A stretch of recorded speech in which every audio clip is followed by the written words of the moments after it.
Ano,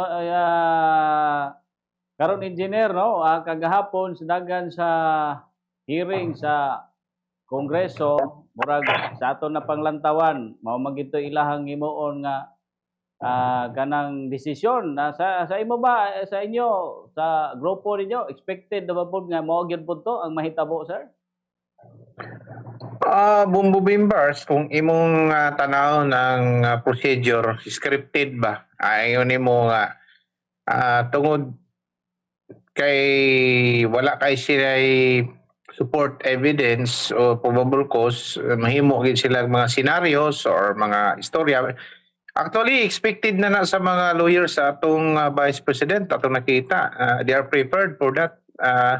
Sa gunsa naman lang ilang ipang pagawas, no? Mga wala naman na sa complaint. Kung sa balaod pa, bumobimbars na gitawag nato nga procedural complaint din unsa ratong i-complain nimo, it should be tackled by the Justice Committee on Justice. Ang nahitabo sila na may sige gather og mga different informations, gather sila og bisag unsa na lang, no, maabot sa NBI, maabot sa kang Basti. So nakita ginato fishing kuan gid sila, gathering of unsa ilang dapat kay BP Sara, kay wala man gid sila makuha nga mga sakto nga mga nato complain. Kay limpyo man gid ang atong Vice President. Sir, sa mga proceedings di ano sa Congress hayunta nga nagsunod pud mo, ang ilang katarungan kinahanglan kuno magdesisyon na gyud kay wa man gyud kuno irespeto ang bisi. Kanunay nilang ipatawag pero wa kuno motungang gyud. Sa imong lantaw sir. Sa ilang kang tanaw, members, tama ka sila respeto po sa atong Vice President. For the last hearing, no, first impeachment nila, unsa may lang gibuhat sa atong Vice President. Di ba nagibastos nila? Wala naman din sa yun nato, ilan naman ang giplano, o ilan naman ang yun nato nga giplastar o gihanay naman. Unsa pa may purpose to present sa atong Vice President? Kung mo present man ganitong Vice President, it should be fair, no, di ba? Wala may balance diya. Even si Marcolita gani din man gani ka istorya, no, kung makita nimo. Unsa pa may imong asahan diha? So pwede na sila mahimo diha og probable cause of death. Miski paingon man gihapon gyud ang ilang purpose. Bisa pa kung sao na bumbubimbars, explain ka diha to the extent. Sa laktod walay impartiality gyud. Wala, magyud. Makita na nimo, wala na sila klaro. Even do ang ilang chairman, no, klaro man kaayo bias naman kaayo siya. So may impartiality. Makita nimo na bumbubimbars, wala naman. So what's the purpose nga muanha pa katong Vice Presidente? Aron susun siya, aron siya imo-imuan og istorya, aron siya himo og kingkoy diha. Majority sila eh. Majority sila din na ang discussions nila dili po dingon nga klaro mo na ang Vice Presidente og naay inato nga fairness, no. Wala man puro man ang ilahang tao diha.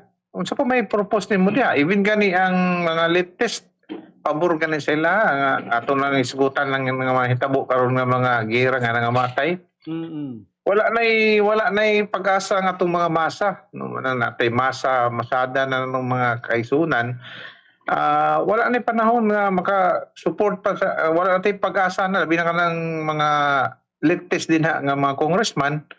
Even sila dili naman sila pabor sa mga katawhan, pabor naman sila personal interest. Wala naging pag-asa bumbubimbars. Okay. So, kagapon sa dagan no, sa deliberation, mas gituan nila tong si Madriaga, gituan nila ang AMLAC, gituan nila si NBI, si Matibag. Sa imong lantaw, kuan ba ni mga tawana sa ilahang katuhuan ba ni ang mga classes, mga tao nga mo ilang gigamit nga taming para ipamugos nila nga doon naging probable cause? Atong isa-isahon na bumbubimbars. Una kang Madriaga, no? gihimo nilang witness nga dili man siya nato nga wala man siya ang background ng daan niya karnaper Yeah. niya nasa kulungan. Mm. So kisa pa may mutuan na in tao no imo nimo witness na in tao ng mga tao nga na violation. Ikaduha, ang atong NBI gi-appoint bitaw na siya bag-o pa no ni-resign ba atong previous NBI kay dili kaya sa konsensya. Kanang bagong NBI ron why konsensya na kay kwarta-kwarta na. Mangortahay sa nakita nam noon pa na sa una panahon pa na dito na piraminti sa among sa nahibawan. Kanang NBI appeal na siya sa mga collections of kuan sa mo lang nahibawan kay naa sa mga dagkong hotel sa Soler sa dagko sa kuan. So iyan ang trabaho yun nga katong usa nga NBI wa man makaya ang iyang trabaho ni resign. So kung makita nimo members daghay nag-resign. Murag makonsensya na sila kay wala na direction ang mga sugo dinha sa atong administrations. Ibig sabihin, kung ikaw usa ka mayor, simple lang members, mayor ka. Unya, mang-resign ang imong DBM secretary, mag-resign ang imong chief executive secretary, mo-resign ang imong administrator. Ibig sabihin, na something wrong sa imong organizations. Di basta-basta na, moving bars, no? Mo-resign ang imong mga close nga mga critical positions that you have. Dili na basta-basta. Ibig sabihin na ay mismanagement din sa sulod mismo. Kay even though si Anyo na-resign, no? May nakonsensya po din taon to. Appeal to sa nisunod si Galvis, ni-resign si Galvis.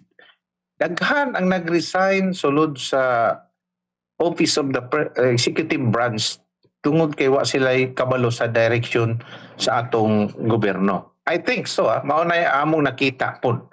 Kay di basta-basta bumubinbars no mo resign ang mga tao din nga mga critical positions at handling. Wa pud human ang term sa imong amo, di ba? They are some more 2 years. Kung saan na to pag-continue sa mga different activities, sugod pa kasugod na po kag bago. Kay different people, different kuan ra ba na? Lahi ra ba nag-idea? So muna, ang nakita na ay something wrong yun sa atong executive branch. Sir, gipamugos ni Matibag kadtong kuan. Katong yung threat ko no. Gibalik-balik although gibasura naman ni sa katong gipulihan niya pero issue siya bagong kuan order nga otro imbestigahan balik. Kibali mas bright pa siya atong previous nga nagbasura no. Ang nahitabo magud ana. Nanay conduct nga investigations atong NBI imong i-revive. Ibig sabihin mas bright pa dai ka niadtong previous nga nag-investigate. So klaro kayo sa iyang gihimo. So ambot og unsa na niya sige siya revive mangita na pud siya mga murag ang nahitabo manggod bumubin bars no. Murag ang gihimo karon sa Congress mind conditioning to dauto ng atong vice president even do nga wa nay klaro ang mga technicality no kay ang mga masa ba di pud kay makakuan no mo ni atong bantayan magtinabangay gyud unta ang mga masa pod kay pasalamat ka kasabot yan no dili kasabot dili kasabot no mo lang atong paningkamutan nga unta makasabot natay pasalamat sa Ginoo nga nay social media no kanang Facebook at least even though makahatag og right information labi na karon na AI na ChatGPT so at least nanay control labi na social media gi-capitalize gani katong AMLAC nga 6.77 mao gani na di ko no ma-explain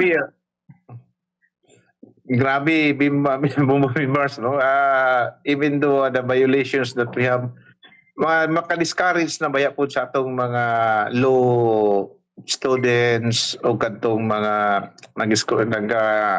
school of political science because of that interpretations nga ilang giguba ang atong constitutions no naay mga something nga ilang himuan og mga Malingi na to lagi nga bindalo gid sila permi ang ilang gihimo nga ang ilang gusto may matuman bisag naa sa balaod. Pasalamat kanita kay nang Supreme Court no to support the people for the different complaint. Wa naman tilay daganan. Yeah.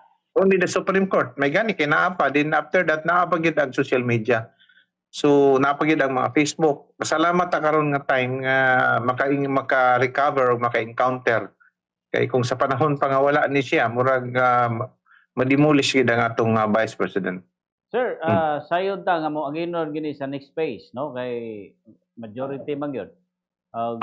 Normal na bubo members. That is expected na. Di na kamihon pa nga kuan. Ang among nakita diya sa ila, they are counting for the votes gina sila. They are gathering the votes. Then while waiting for the votes, they are extend para makuha nila ang majority votes nila nga ma-impeach ang atong Vice President. Kaya na naman nag-process naman. Sa una, wala man ito gaging process, di ba? So, igo sila sa Supreme Court. Karon ilang gi-process, but kulang na gid sila sa boto, I think.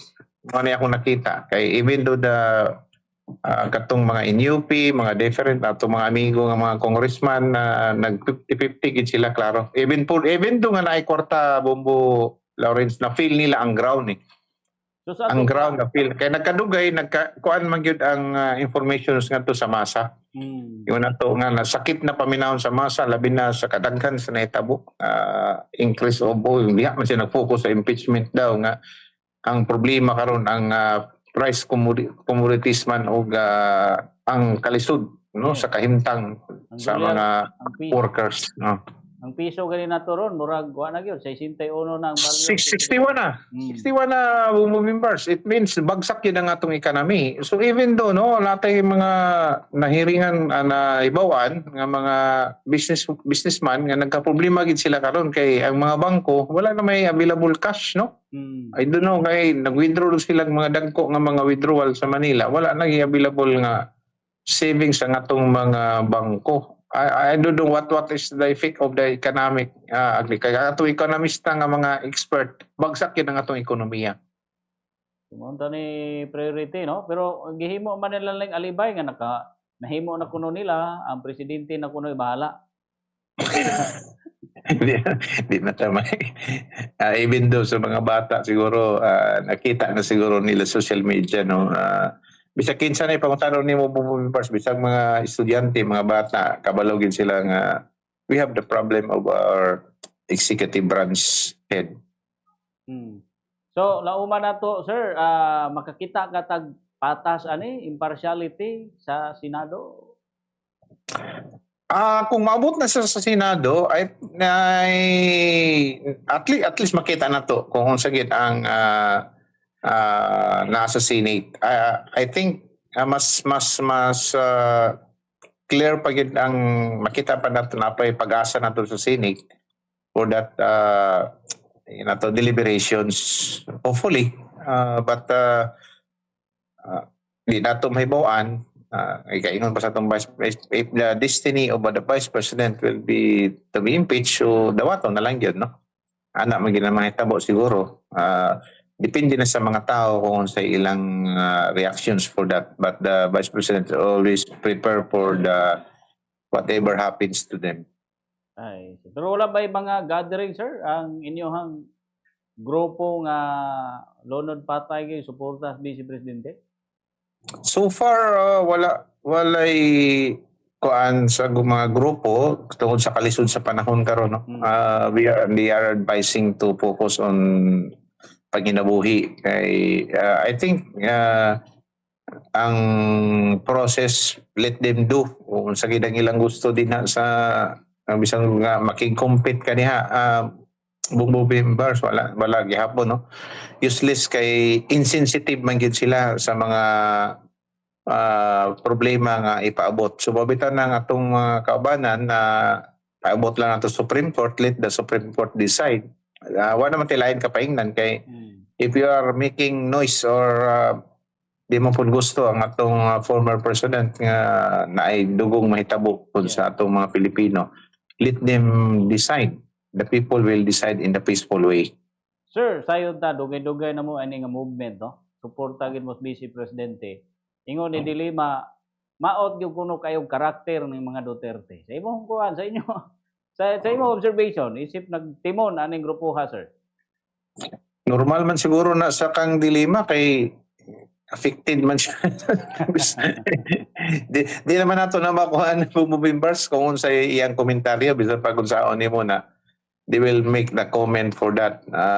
Sa amo kami nagin nay masuko gyud ang kan og dili maayo ang gimong gibuhat. It will be kung makita nimo atong Vice President kato ni gawas man tong normal magud tao magud siya, di ba? That time giipit ang iyang chief of staff ngadto sa Congress, gipriso, gidala dito sa kuan, di ba? Kanat kadto man tumaw nga time. Yeah. Isa kinsa naman po nga wala siya kadaganan nga nag-asig support sa Congress, wala po ni tabang. So mo tong na siya nga emotions din nahibaw pa niya sa sulod nga walay klaro ang direction sa sulod. So matong nakahatag sa state, but they are iya man tong giandam as a lawyer, they prepare for that statement kay abogado ba yapon siya, no? Kabalo ba yapon siya nga unsay iyang ipagawas nga istorya. They are very kabalo na siya sa effect o unsa iyang istorya. Ingana nga atong Vice President. So ilamang himuon og dautan, let the court decide kung unsay ilang sakto ba to iyang istorya o di, kay lisod lawyer ba yapon siya bumimbars. Tinod na. Dili nato na mabasa-basa mo dimuhi siya dito, but they have conditional siya. Sir, engineer, no? Salamat kay higayon. Unya medyo daghang pagpunta na pero picking oras. Salamat, sir, basi sa sunod nga time nabi pa kanamo. Salamat bumimbars, salamat po sa automatic paminaw ug mayong udto sa tanan. Maingon to, sir.